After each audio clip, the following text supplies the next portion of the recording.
Oh sorry, আপনি? এই আপনি আমাদের বাসায় কি করেন? আপনাকে সরি বলতে আসছিলাম। এইটা বাসা? এটা তো একটা গোয়াল ঘর ছিল।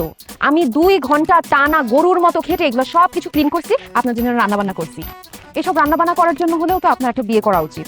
দেখেন, আমি আমার জন্য বলছি না, আপনার জন্যই বলছি। আপনি দেখতে শুনতে এত কিউট, আপনার বয়স কিন্তু একদম বুঝে যায় না। Thank you. আমাকে বিয়ে করে ফেলেন না। আবার বিয়ে বিয়ে বিয়ে, এত বিয়ে বিয়ে করলে চিৎকার করে লোকজন ডাকবো, এখন ঘাট ধাক্কা দিয়ে বের করে দিব। আপনার চিৎকার করতে হবে না, আমি নিজেই চিৎকার দিব। তারপর লোকজন এসে যখন দেখবে এই ঘরের মধ্যে আপনি আর আমি একা, তখন আমাদের জোর করে বিয়ে করায় দিবে। আপনার মতো নির্লজ্জ বেহায়া মেয়ে মানুষ আমি কোনোদিন দেখি নাই। নিজের বিয়ের জন্য এত ডেসপারেট হয়ে যায় কেউ? শোনেন, ভালো করে শুনে রাখেন, আমি জিসানের জন্য সেকেন্ড বিয়ে করি নাই। আমি চাই না সৎ মা এসে আমার ছেলেকে অত্যাচার করুক। আপনার ছেলেকে কেউ অত্যাচার করবে না। আমি আপনার ছেলেকে এত ভালোবাসবো, এত ভালোবাসবো, এত ভালোবাসবো যে সে তার নিজের আসল মাকেই ভুলে যাবে। এই দুনিয়াতে সৎ মায়ের সংজ্ঞা আমি চেঞ্জ করে দিব। এমন একটা সময় আসবে যে নেক্সট জেনারেশন এসে তাদের বাবার কাছে বায়না করবে, বাবা আমাকে একটা সৎ মাইনে দাও না।